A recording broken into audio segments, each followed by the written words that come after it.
You've probably never heard of the Via Campocatino, which spirals its way up towards an Italian ski resort that sits among the Anici Mountains, around 80 kilometres to the southeast of Rome.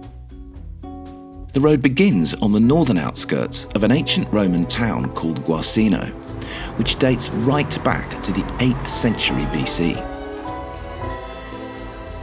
Outside of the ski season, it's pretty much deserted in this part of Italy, and at its peak, the road culminates in a dead end that's almost 2,000 metres above sea level. Between the months of May and November, in fact, you could describe the Via Campocatino as the original road to nowhere. But even though you've never heard of it, and even though it does end up in the middle of nowhere during the summer months, the Via Campocatino really is one of those roads that you need to find and then drive. And this is why.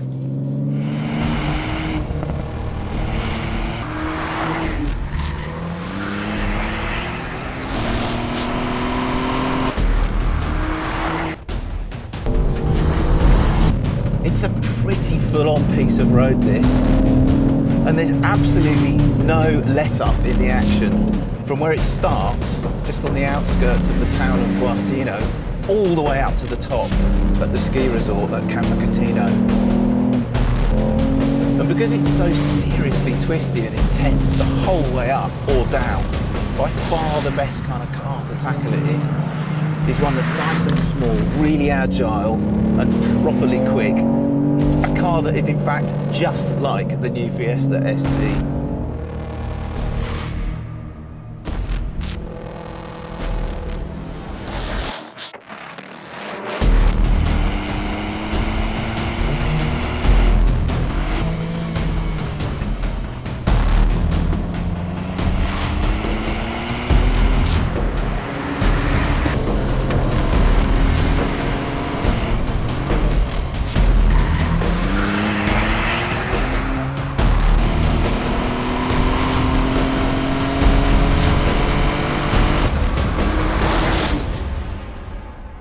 The Via Campocatino is a blinding piece of road to drive on in any car and at any speed.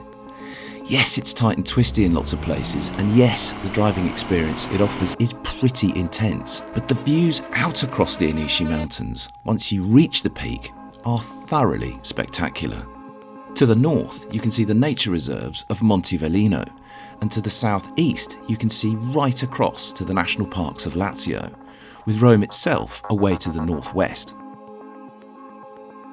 There's also an astronomical observatory near the top of the Via that was built towards the end of the last century, and which has been directly involved in the discovery of 35 new small planets between Mars and Jupiter since its creation. That's how clear and how unpolluted the light is in this particular part of Italy.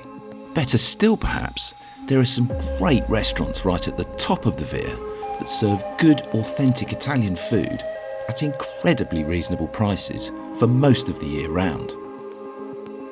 The restaurants, the observatory, and the amazing views out across Lazio and beyond make the Via Campocatino well worth a visit, no matter what time of year it is.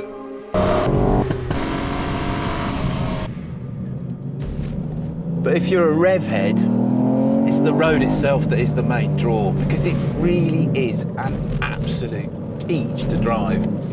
I've lost count of the number of hairpins there are. And the best bit about this road, or the best bits about this road, are the fact that there's almost no traffic at all on it during the summer months. And it just has this lovely sense of rhythm to it. The corners flow towards you with a relentless sense of speed, yes.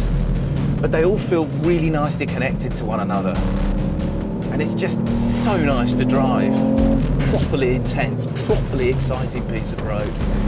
To be honest, I reckon this is just about the perfect road on which to drive a hot hatch like the new ST. It's that good, trust me. So that is the Via Campocatino. Not perhaps the most well-known mountain road in Italy, true, but in a car like the Fiesta ST, definitely one of the most entertaining to drive, and also just a very beautiful part of the world to visit, full stop. So thank you, Italy. We will be back sometime. There is absolutely no doubt about that.